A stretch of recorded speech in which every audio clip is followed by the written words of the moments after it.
సింహరాశి. సింహరాశి వారికి గురుగ్రహం మిథున రాశిలో ఉండటం వల్ల అన్ని పనుల్లో విజయం, శత్రువుల బాధలు తొలగిపోవడం, శుభవార్తలు వినడం, గౌరవ మర్యాదలు పెరగడం ఇలాంటివన్నీ జరుగుతాయి. మొదటి వారంలో ప్రేమ మరియు సంబంధాలలో అపార్థాలు లేదా భావోద్వేగంతో కొంచెంగా బంధువులతో దూరం ఏర్పడే అవకాశం కనిపిస్తోంది. ఆదాయపరంగా గురుగ్రహం వల్ల అనుకూలంగా ఉంది. వృత్తిపరంగా అన్ని పనుల్లో విజయవంతంగా ఉండబోతోంది. ఆరోగ్యపరంగా బాగుంటుంది.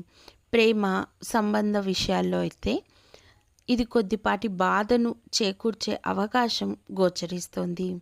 శత్రు బాధలు ఈ మాసంలో కొద్దిగా తగ్గే అవకాశం కనిపిస్తోంది.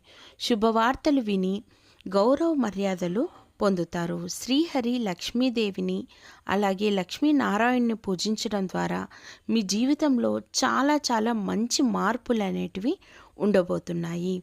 ప్రతి మంగళవారం ఎర్రటి కందిపప్పుతో దీపం పెట్టడం ద్వారా ప్రతికూల పరిస్థితులు కాస్త అనుకూలంగా మారిపోతుంది.